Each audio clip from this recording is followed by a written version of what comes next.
Hi, this is Trev and welcome to my blog. Welcome to part 18 of my Bedford CA van restoration. As regular viewers will know, I installed a Zetec engine and Ford Type 9 gearbox to my Bedford, but I've never completed it, and I need to do all those fiddly little jobs like fuel systems and electrical and powered steering pumps and all the rest of it to finish it off. And in this part 18, this episode, that's what you'll see me do. Well, most of the work anyway. My plan is to get all of these little modifications finalised and completed and sorted out before I take everything apart at the end and give everything a good rub down and then paint it so that it's nicely rust proofed. I'm doing it this way because there's so much trial and error. Well, there is with me anyway. There's so much trial and error with these jobs, and having to redo things a few times over would leave something that I already painted once all rubbed back down again and all going rusty. So I'd rather get all my modifications finalised before I do the paintwork, and I can put it all back together again and it's going to look really nice. Before I show you this, a special thanks go out to Andrew Thomas. Andrew, you're always such a great help and I really appreciate it. And also massive special thanks go out to Julie and Steve as well. We got to know Julie and Steve through the van blog, but initially we met them at their tea shop called Biblin's Tea Garden in the heart of the Forest of Dean. We got chatting to them and they said that they'd be interested in watching the blog, so I passed the details on to them. They watched the blog and immediately fell in love with the van and offered us any help or assistance that we needed. What we particularly needed help with was the health and safety aspects of applying to the council to be able to bake our cakes from our home. And they invited us down for the day. We went down there for the day and they talked us through all the paperwork and all the bits and pieces that we need to know to apply to be able to bake goods from our home, which was absolutely fantastic. They spent some time giving us some barista training as well, which was enormously helpful, and it's just such a fantastic thing for them to have done for us. At the end of the day, they said that it would be really beneficial for us to go down on a trading day and help serve the customers with them in their shop so that we could gain some insight into what it was like to actually run our own business. Best I've ever had. So a few weeks ago, I gave them a ring at their shop and I said, would it be okay for myself and my wife to go along on a Saturday and help them serve their customers? And Steve said to me, "Of course you can! We would love you to join us." Oh, you're my wife now. The next job I thought I'd do is reinstall the fuel tank and do the fuel lines. I'd removed the fuel tank to do the awnings because I dropped the van back down onto wooden blocks, if you remember, so I had to remove the tank to do this. So the first thing I needed to do, because I want to retain as much of the original fixtures and fittings on the tank that were there originally, it just keeps things easier. You've got these special fittings that go straight into the tank, these nylon pipes, completely the wrong type of shape for what I needed. So the first thing I needed to do was straighten these pipes out so I could get them into a fashion that I could use. So I used boiling water, just ran boiling water over the bends, and this was hot enough to be able to straighten the bends out. So I can reuse the original nylon pipes, which is what I've done. So I've got the fuel filter mounted to the edge of the tank so I can access it from underneath if I need to change the fuel filter. And then what I've done is I've used the original end of the steel focus pipe. So that's the original steel focus pipe that would have been along the focus floor going into the original nylon end. And then this is where things change. Because I can't reuse the steel pipe, it's too hard, it won't bend, it's not long enough, etc, etc. What I've done is I've used some LPG pipe, 8mm LPG pipe. Now this is the same pipe I bought to do my gas box conversion, and I ended up using that flexi stuff, if you remember, in the end, because I wanted a nice flexible joint from going from the RPG tank round to the coffee machine, continuous pipe all the way round. So had this left over, 4 meters of pipe, which was enough to do my fuel pipe. So this is the fuel send pipe, because there's a send and return on the original Focus. It pumps the fuel up to the fuel injectors. Any fuel that isn't used by the engine is then returned back to the fuel tank. Sorry. So this was ideal for the send pipe because it's such high pressure pipe. This is, even though it only is about 6 bar, I believe.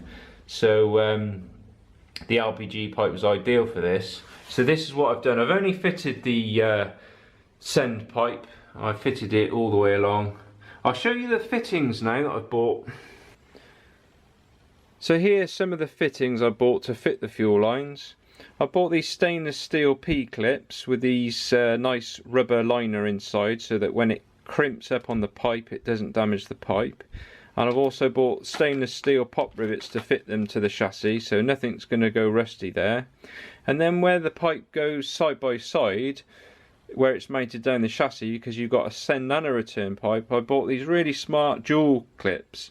These hold 2 8mm pipes side by side, so you've only got to drill one 5mm hole. That little top hat bit on the end spreads out when you push the clip into that top hat section when it's actually in the chassis, which stops it from pulling out. Now these aren't as strong as the P-clips, not by any stretch of the imagination, but as long as there's not anything pulling the pipe away from the clip, then it holds it really securely. I've got these couplings as well, plumber's couplings, and I've bought this plumber's pipe. I've only bought this plumber's pipe as the return pipe because there, in theory, should be hardly any pressure on the return pipe whatsoever. Like I said before, there's only about 6 bar on a high pressure side. This plumber's pipe is rated at between 70 and 90 bar, so you can see that the LPG feed pipe that I bought is completely over the top. But I mean, it would originally have had the steel pipe, which was exceptionally high. So yeah, you've got the steel end. You've got the steel end off the Focus, the original steel end. It's got this collar around it, which I can't replicate. So I thought the easiest way was just clean this up really well, get all the galvanised coating off it, get it back to bare steel, clean it up really well, flex it up really well, and then assemble the whole thing. I fitted one already and it seems to have flowed really well into the steel, so I'm quite pleased with that. What I'll do is I'll clean all the flux up really well afterwards, make sure there's no flux contamination left on the steel, because that'll make it go rusty quite quick. When I've done that, I'll dry it all off, clean it all up, degrease it, and put some nice epoxy coating on the end. We'll also use a longer section of steel pipe than this when I fit it on the van, so that the heat can't damage the coating on the end, because it's got a nice protective coating. So I won't get anywhere near this coating. So this is what I'll fit next, is this plumber's return pipe. Let's see how well this goes. With both pipes fitted now, unfortunately it's been a case of 2 steps forward, 1 step backwards. This plumber's pipe's no good. It's too thin.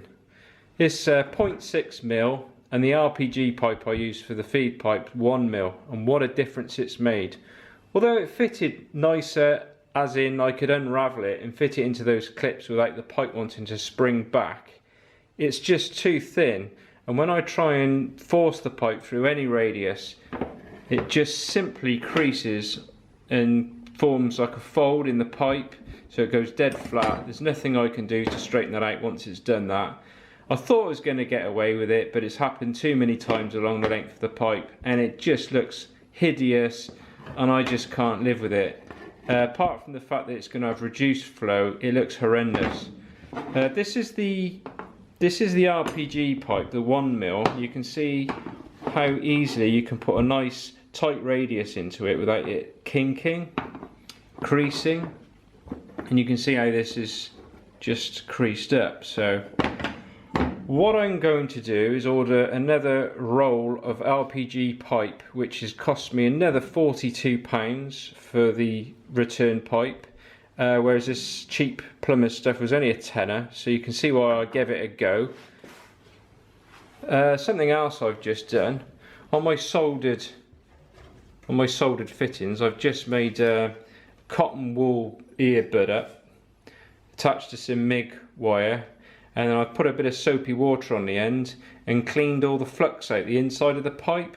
Give it a real good going with that, and then I squelched some water down there afterwards and blasted it out the airline, and then I finished off with spraying some solvent panel wipe down there as well, and then blasted that out the airline. The next thing I'm going to do, I just had a thought, so I'm going to do this next. Just made this pipe up which connects to the airline, and it's got one of the spare petrol fittings that I've just simply put on the end, and then that'll fit on there. I've blanked the other end off, and what I can do is pressurise the fuel line up to 120 psi, and I'll be able to put some soap around my joints just to see if there's any chance of any leaks going on. I've also researched the internet a little bit more extensively now, and it would appear that the pressure is around about 40 psi in the fuel line. I mean, it's a bit of a minefield looking at the internet, but that's what I found. So if I can bang 120 psi in there and there's no signs of any leaks coming off my unions, then I should think it stands a pretty good chance of being perfectly okay. So I'm going to try that next on that pipe, and then hopefully the LPG pipe's going to roll up tomorrow because I've got next day delivery on that. So I'll fit that tomorrow, and there's a good chance then that tomorrow both my pipes will be finished off. We're at the engine end, looking at the fuel pipe. I've got this piece of nylon pipe with the end on it. This is just a spare piece of pipe I've got. I've cut it off. I've melted the end over with a cigarette lighter to seal it up, and it's a blanker. What I'll do is I'll connect the airline up to the other end, the fuel tank end, and pressurise the pipe. I've got the airline attached now, the compressor's fully charged, it's up to 120 psi. This is now 120 psi running along my fuel line. I've been around with some soapy water around all the joints, and there's no bubbles to be seen anywhere, so I think we can say that this is a pretty good test.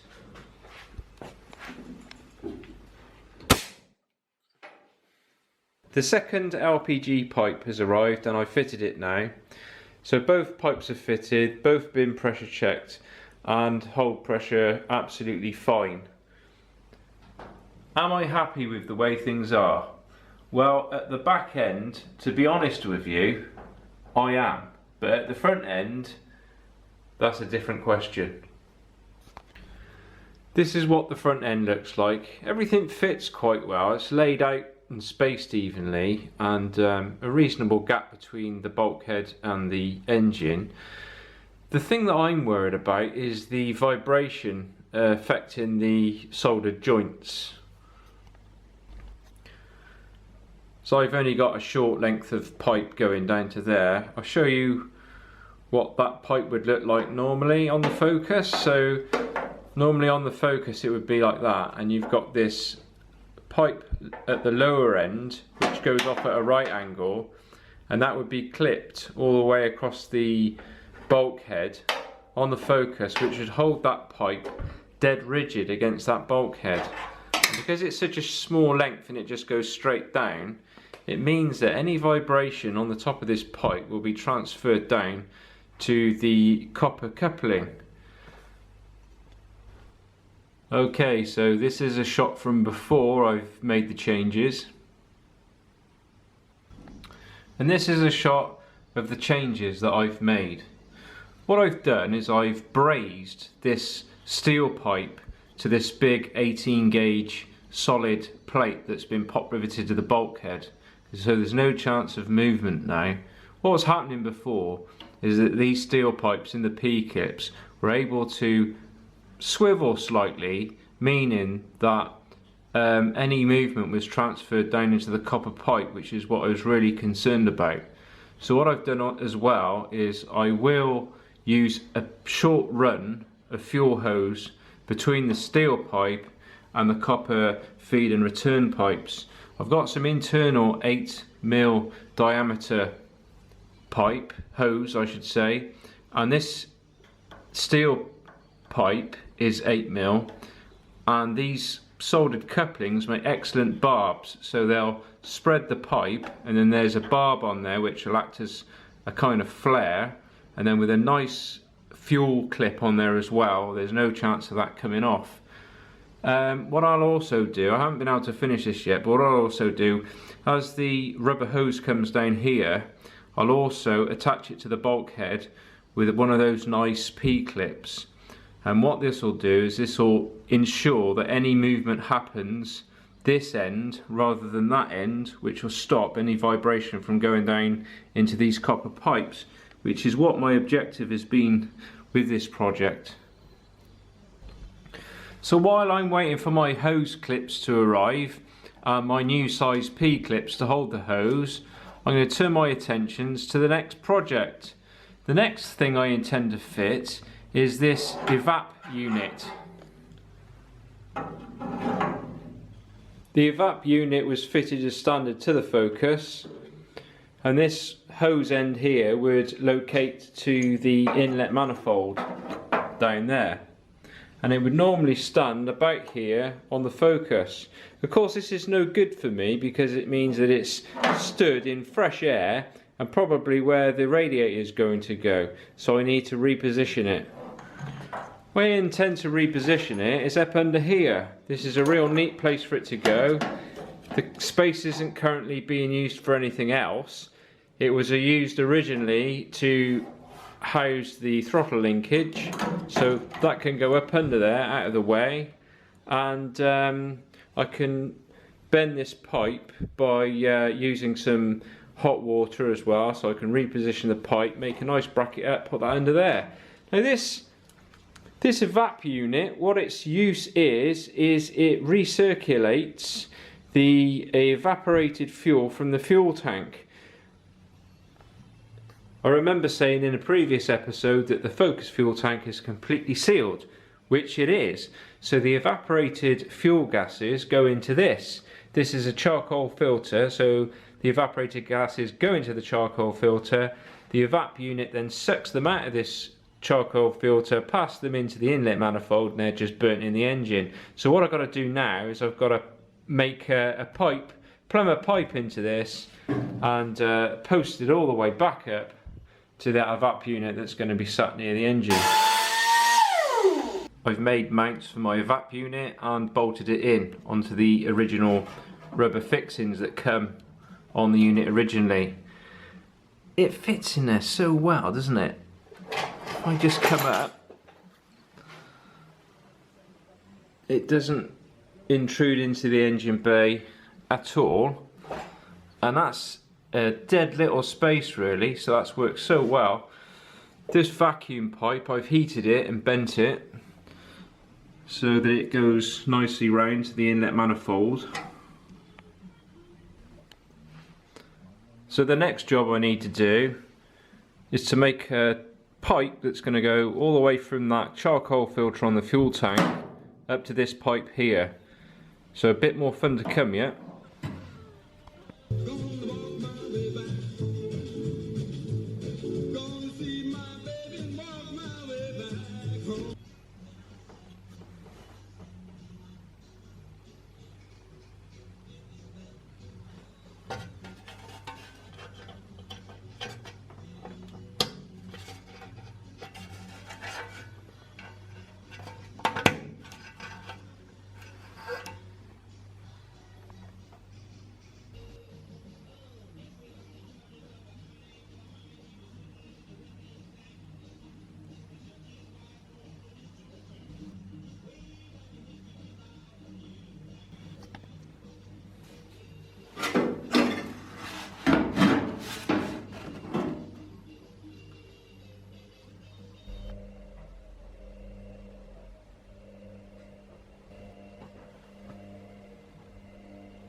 So the evap hose comes all the way down the chassis, back to the charcoal filter, and that's this little job finished off.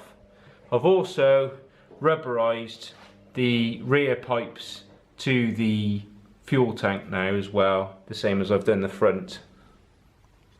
So that means I can start something new. Oh, I just love starting new things. So I'm going to have a go at fitting the radiator. Just dragged this out of the Focus donor car. It's all a bit ripe. It's all turned into powder. But never mind. I can use this as a pattern. I can buy a new radiator for not much money. Get this in there, and like I say, use this as a pattern. If I damage it, it doesn't matter, and then I can fit a brand new rad right at the end when I'm building the van up for the final time. Also dug out the cross member that the original radiator would have sat on, so it makes sense to use this. So somehow I'm going to mount this to the front of the van, drop the radiator in there, and then I'll have a couple of L brackets with big holes on the end to mount this on. I think the original Focus just pushed up into a plastic front panel, as I remember, so I'll have to make some L-shaped brackets out with some big holes in to support the front, and I could perhaps bolt this to the inner front panel support on the original Bedford. I don't know, I haven't offered it all up yet, so I'm going to go and dig the old front panel out now, and I'll get that on and see how it all fits. It's been a while since the van looked anything like this. Let's see what sort of gap we've got. Well, without getting the tape measure out, that looks to me a reasonable gap. What I really need to do is separate this inner strengthening off the outer front panel skin. I've got a new front panel for it anyway, because this is pretty rotten to say the least. See lots of daylight coming out, and yeah, it's pretty rough actually. I'd like to have salvaged it, but you can't salvage everything.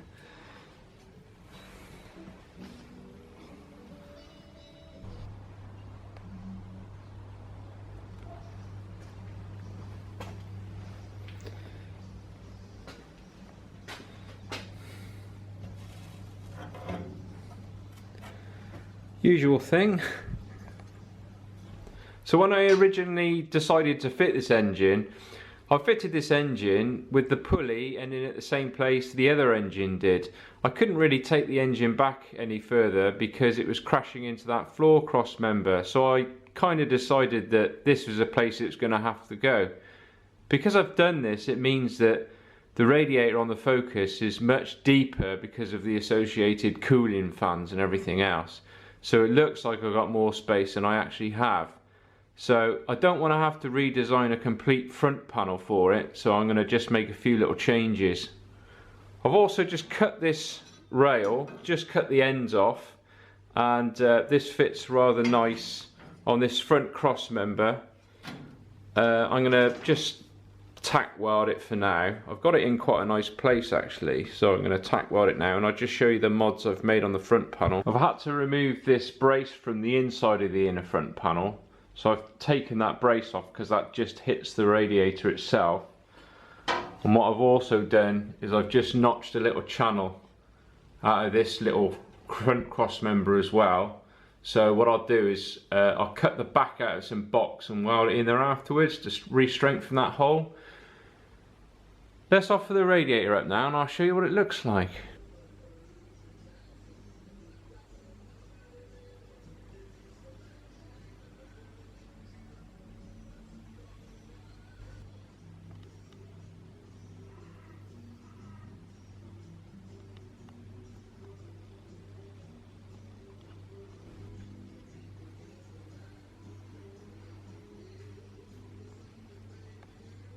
So what I need to do next is make some L-shaped brackets that are going to bolt to this slam and put some compression against these rubber mountings.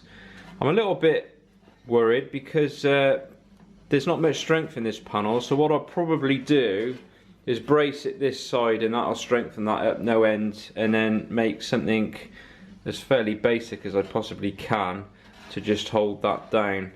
I found a little bit of scaffold pipe actually, and it just fits that really nicely. So I might just cut an inch of scaffold pipe with a basic L-shaped bracket on it that I'll just nut and bolt through there and just hold that into position. My main concern over this, apart from the clearance issues, but all said and done, I think there's enough clearance on it for it not to be a problem. I really do. I mean, you want to see the tolerances on some modern stuff anyway. Is this hose, sod's law, it comes out and it goes straight to my steering reducer box. But again, there's still quite a bit of clearance between there and there. I think it just looks a lot tighter than it actually is. I did drop the lower hose off the old Focus on, which I can't reuse of course, but I did drop it on, and it managed to come around that quite nicely with still a bit of clearance between that and the steering box. Again, it's only just got to miss, hasn't it? It's not got to be sort of 20 mil of clearance or anything. So yeah, so that's what I'm going to do next, is make these up, and if this is successful, then I can then go about tacking this lower radiator mounting panel, because it's not welded yet, but that sits on top of this so nicely, and the chassis legs help to support it at the back. So really, a few welds along there, that's all this is going to need, which is really great. I haven't got to spend weeks manufacturing anything as usual. So I'll make these mountings up and we'll see what we've got.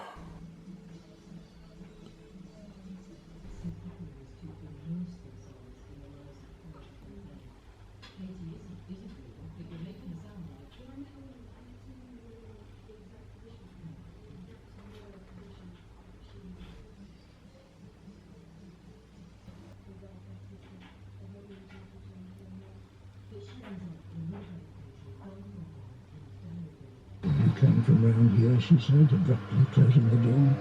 Well, I sometimes thought of that incident when I've been reading reports about... I've just tacked back into place the brace as well for the front panel.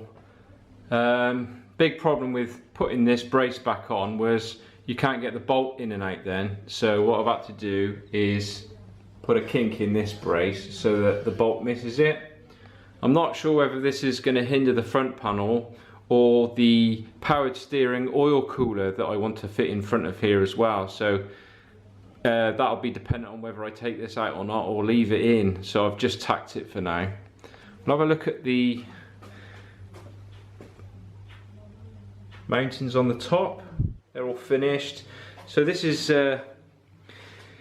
essentially the mounting of the radiator brought to a conclusion now. This is all finished. It's fully rubber mounted.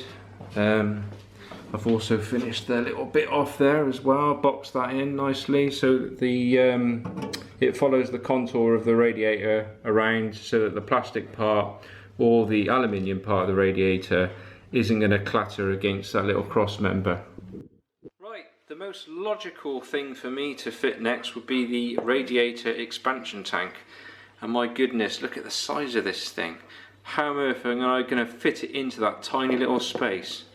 I'm a bit loath to source another tank because of the unique way the Zetec obviously cools things, because it's got these two inlets on the top.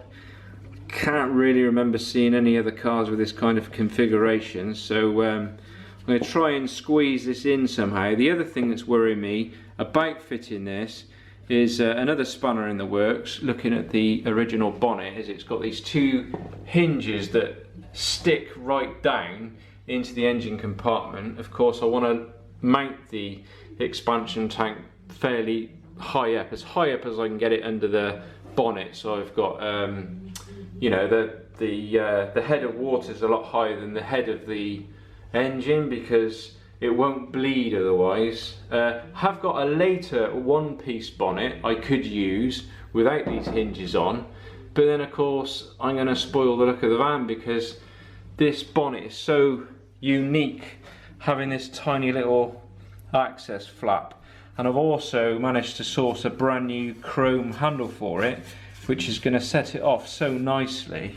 So I'm going to try and keep this if I can, and I'm going to try and fit this tank if I can.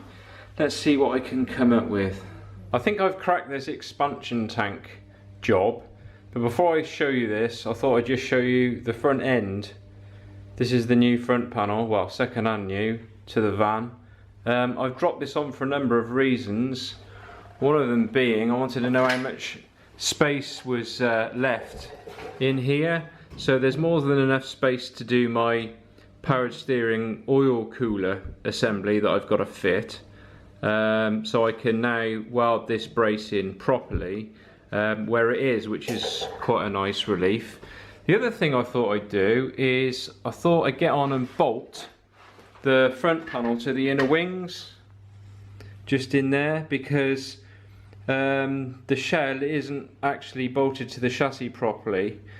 It's not got any of that chassis mounting buffering between the shell, the rubber stuff that goes between the shell and the chassis, so the shell's slightly lower than the front panel. So what I've done is I've jacked the shell slightly and put a bit of thin MDF between the chassis and the shell to jack it up a little bit, and then I've managed to bolt the front panel together, which means that the front panel is at the same level now as the inner wings. And the reason I've done this is because I've got a lot of things to do with distancing, and the first thing that's already gone wrong is my steering coupling is now too short because the shell's up in the air higher than it needs to be. This is no big deal because I've only tacked it together anyway, so what I have to do is untack this and rejig the assembly so it's slightly longer. I may even get another coupling. I don't know quite what I'm going to do with that yet, so that's another job I've got to do. You can see it's short, and this is why I've bolted it all together, is because these things are going to shoot me in the foot. So this is the bracketry I've made for the expansion tank. So that's the rear bracket, and I've also made another bracket there, and this also braces this nicely. Stop this, it's held this dead firm, so this is a lot stronger than it would have been just being bolted around there. So let's have a look at the expansion tank in. I've just popped the bonnet back on to make sure everything fits, and believe you me, it only just about fits. But how good does that look? That's absolutely amazing. That's a job in the town, that is. Look at that, it just about goes in and just about misses everything. How full is that looking in there now? Very full indeed. See, my hinge just squeezes in between the bottle and the bracket, but it does, it fits in well and it works. Let's just whip the bonnet back off.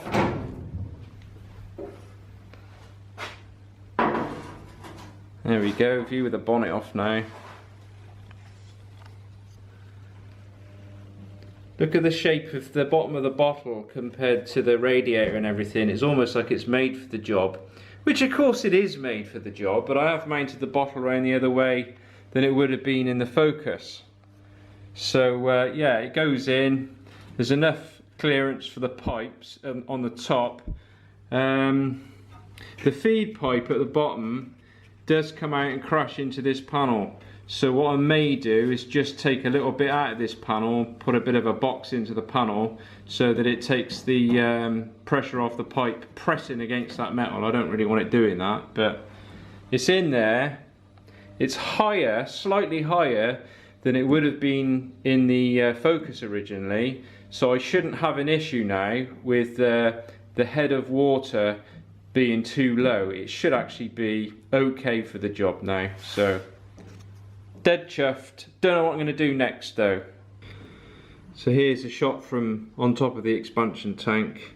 What I've done is I've just shortened this pipe back a bit so it's allowed to push on further. Fortunately there was a bit of room for manoeuvre, and it nicely misses.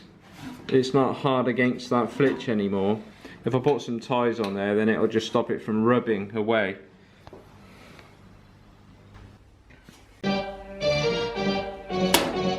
Shutdown! I pretty much have the powered steering finished now. You can see the oil cooler through the grill area there and the reservoir. What I'm going to do is remove the front panel and the radiator, and then I'll be able to give you a better view of what I've done, because I've got to get these items off to approach the next job.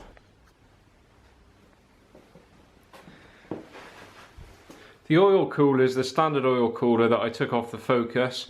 What I did is I got the blow lamp on it, and I managed to straighten some of the bends out that I didn't need, and I managed to put some new bends in. It bent really well just warming it up with a blow lamp. I've been able to retain a lot of the original fittings and not mess about with things too much.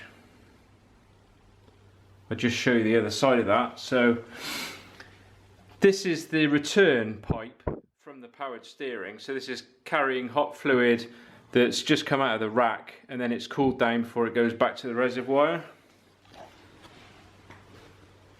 See that pipe? I bent it all the way around there. So it comes up the other side like that and delivers the oil back to the reservoir. I've cut the bracket off the Focus as well, the original mounting bracket, just reused that, just made a few more modifications to the bracket to get it just in the right place, to get this away from that inner wing so I can fill it up easily. The feed pipe's the original pipe. I've just cut a section out of it. It's far shorter than it ever was, so I've just cut a section out of it that seemed to fit quite nicely, because I've got to build a new inner flitch in there, and this pipe will negotiate that new inner flitch quite well. Up in there you can see the feed and return pipes coming straight off the rack. Okay, so this piece of waste pipe symbolises either an aluminium or a stainless steel hose that I'm going to have to fit to get the water feed from the lower hose on the radiator, which is in this corner, to the inlet feed on the water pump, which is on the passenger side, which is just there. And this pipe fits nicely between the outlet, the inlet on the powered steering hoses, and misses the radiator nicely as well. With the inner front panel removed now, I can give you a better view of the powered steering pipes.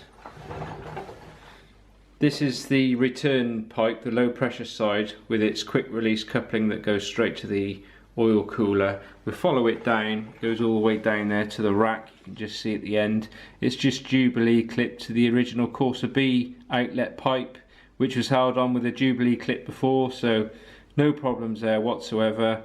The high pressure sides caused me a few more headaches because I just didn't have a clue what I was doing. I got the Corsa B original pipe coming off the rack, and then it's coupled together with this 1/4 inch universal hydraulic pipe to the Focus pipe, 10mm Focus pipe, 10mm Corsa B pipe, so two 10mm compression fittings each end. This idea was put to me by a friend and neighbour called Sean Kelly, who runs a hydraulics and lubrication business, so thank you very much, Sean. One of the other things I was going to try and do was reuse the original flexi joints that come on the Focus. As you can see, it's only about 100mm long, and I was going to use this tiny little bit of flexi, and then I was going to use a compression joint to join that end there to the Corsa B pipe, which would have worked, but I don't think there was enough movement in the pipe. What would have happened is it would have only been a matter of time before it fatigued and snapped the Corsa B pipe on the rack side, because all the movement from the engine was pushing the pipe rather than bending it, if you get what I'm on about. So this pipe's nice and long, plenty of flex in it. The only job I've got left to do now is I really want to make a bracket that goes from this engine mounting and holds this pipe steady, because when I waggle the pipe you can see it's just all moving. I'll probably do the same the other side as well. I'll probably make some kind of retention clip to stop any movement from going into the steel end, so it just stays within that rubber. And then after that, what I'm probably going to attempt then is to make my clutch pedal up. I've got a clutch cable and off a 4 Capri, so I need to attach a 4 Capri pedal end clip to the end of my Bedford clutch control arm. So that's going to be an interesting project, so I'm going to get these jobs done next. Got my support brackets welded on. I'll secure them with one of these P-clips. This isn't the right size, I've got to order some right size ones. So that'll be just secured to there, which will ensure that the movement happens in the pipe and not in the fitting. I've also done the same on the front axle as well. Just put a little L bracket. Again, I'll support that with a P-clip. Move on to the next job now. I've just started trying to sort the clutch out. I fitted the Capri clutch cable as recommended by my friend Andrew Thomas, and it doesn't fit the gearbox very well. I think I must have the Sierra gearbox because where the cable locates into the gearbox, the hole is too large. So what I've done to get around this is I've found a piece of tube that just fits neatly into the gearbox there, and it goes over the top of my threaded piece, which means that that fits in there nice and snug now. So the next thing I need to do is to attach this pedal end of the cable to the pedal on the Bedford CA. Now, it's not designed for this, of course, and also the other problem I've got is I've got a horrendous amount of play in the clutch control arm. I'll take it off. You'll see it locates onto a pin. Now this pin, you can't see it from here, but it's got two massive grooves worn into the pin where it's just worn away over the years. So this is the clutch control arm removed from the pin, and these holes are also worn over, and I think I may have come up with a neat solution to taking the play out of the pedal and also attaching the Capri cable to this control arm, and I won't explain it anymore. I'm just going to get on and do it because I can't explain it very well. I think it's better if you just see the finished result.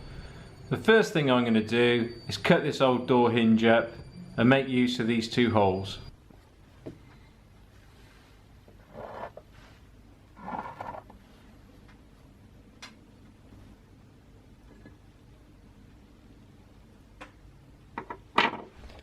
I've made my new clutch control arm up. I got it as far along the line as I want to go, really. This cutout here holds on to the clutch cable clip, so that just sits in there, it clips in there, and then the little pin holds onto the cable. I'm going to try it out first because if I've made this arm too long, then I'm going to end up with an extremely sensitive and harsh clutch. If I've not made it long enough, then the clutch won't clear and I won't be able to put the car into gear. I can't try this out until the engine's up and running, so that's why I'm not going to go any further than I already have. I'm going to fix this to the van and get it operational, and then when the van's up and running, if it's okay, then I can finalise my welds, and if it's not, I can make any adjustments that I need to. This is the unit assembled. Why I've made it this way is this isn't fixed to anything, so this can just freely turn. And the idea being that I can get this into its optimum place, where I can get that clutch arm at the perfect angle, aligning well with the cable, and then I can plug a good weld across which will lock this arm all together and make it as one. The beauty of this is if I've got it slightly wrong, then I can just grind the weld through and move it to a different position. I'm not completely tied up once I've welded it. I'm as far down the line as I can go with this job now. My engine mounting has worked out superbly well as a good place for a cable mounting position. So I've mounted the cable to the engine mounting. Well, it's engine support mounting really. And I've got the pedal welded together. And it seems to work really well. You can just see the gearbox in the background there, that operating as well. My big worry is that it hasn't got enough movement on the cable, but I'm not going to know that until, of course, the engine's running. but this job's gone so smoothly. It's quite unusual really to have had it this easy on something. I'll give you a shot from underneath.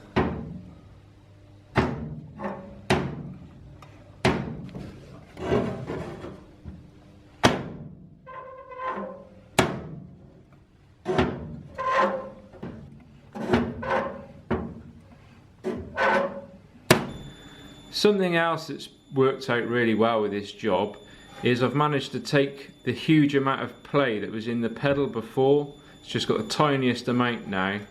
And my next job will be to repair this hugely compromised engine support mounting.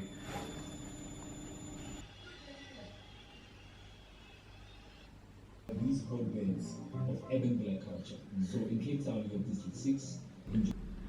So just one last trial fit of all the parts fitted, the hoses, the steering, couplings, cable, everything's all in place now, just to make sure that there's no chance that I've missed any opportunity for anything to crash into each other and cause problems. Everything seems fine to me, so I'm going to move on to the next job. The next job I'm going to do is to mount a throttle pedal, as I've done away with the original one. But before I go into that, I'll tell you about something else I did quickly. A little while ago I did quite a big job. I raised the rear of the gearbox, and I did this because the engine was tipped back at about 5 degrees and it wasn't on the level, and I wasn't really happy about this. The reason I ended up with this scenario was because I tried to keep the back of the gearbox as low as possible when I first installed the engine and gearbox into the van, and I did this to try and keep the floor flat so that I didn't have a gearbox tunnel. There's no way around a gearbox tunnel, so what I thought I'd do before I went mad with the floor was I actually raised the rear of the gearbox again by modding my already heavily modified gearbox bracket, and had to cut into the chassis and make this piece as well, chassis support, cut a little bit out of the floor. Also I had to make another support here because the prop shaft was higher than it would have been originally. So I thought I'd just mention that. Anyway, back to the throttle pedal. I did away with the original throttle pedal because the Bedford CA linkage didn't really lend itself very well to being modified to run the Zetec engine. So I thought, well, I'll just do away with it. Far easier to do away with it and then fit a modern throttle pedal out of the Focus. I'm going to fit, and if you look at that area there where it's got to go, you think, well, how on earth is a modern throttle pedal going to fit in there? But I just couldn't believe my luck when I offered up the Focus pedal, and I mean, come on. How more could that have been made for the job? It just fits in there perfectly. So that's what I'm going to do next.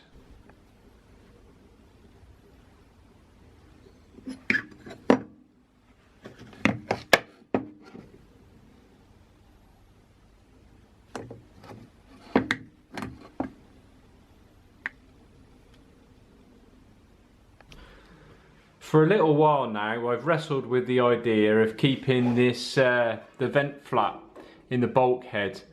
The original purpose, I'm assuming, was mainly to channel air through the heater matrix, which would have been where this cutout is. So the heater matrix sits in there, the air blows from the front panel up this channel through the matrix into the van cab, blowing warm air into the cab. Well, because I'm going to fit my racing heater, I've been kind of thinking to myself, well, do I really need this to be like this? I've tried to keep it because I thought it'd be nice to open the flap on a stinking hot day and have some cool air blowing into the cab. But then of course this is only small benefit when you could just open the door up and have plenty of air flowing through. So my mind's been changed for me, whatever happens, because I really need the throttle cable to go through exactly where the flap was. So that's knocked that on the head anyway, and drawn the whole project to a conclusion. The other thing I could utilise this space for too is to mount a very small washer bottle tank. If I can get a washer bottle off something quite small, I think I could fit a small tank in this area here, and that'd be a nice little spot for that to go, so the space isn't going to be wasted by any means. I liked interested in things, and I for long programs to bring forward to test and demonstrate those technologies. A view from the other side, the cable fitted. This job's now complete. What I need to do next is to make some closing panels up for my flitch. So I'll weld a closing panel over there, blocking that hole up. Don't need it anymore. No heater matrix to go in there. I need to make some repair panels to go on my lower flitches, both driver's side and passenger side. But the list of jobs is growing ever shorter. The things I need to do before I can lift the engine out and paint the chassis up. The only other remaining thing left to do is to complete the sump. I don't know if you remember, but I made this custom sump, and it's all shapes and sizes to go around the steering rack, and to be honest with you, I'm not very happy about it really. The other thing I thought I could do is to fit an oil cooler. So I'll fit an oil cooler which would increase the capacity. Then I've read somewhere that the worst thing you can do on a Zetec engine is to fit an oil cooler, because the oil doesn't get hot enough, and if it's not quite hot enough then the engine wears out faster. Do I really need the grief of all this? I'm undecided. I think what I'll do is meditate on it. Oh, Masinta Sinta Veda Veda Tadva.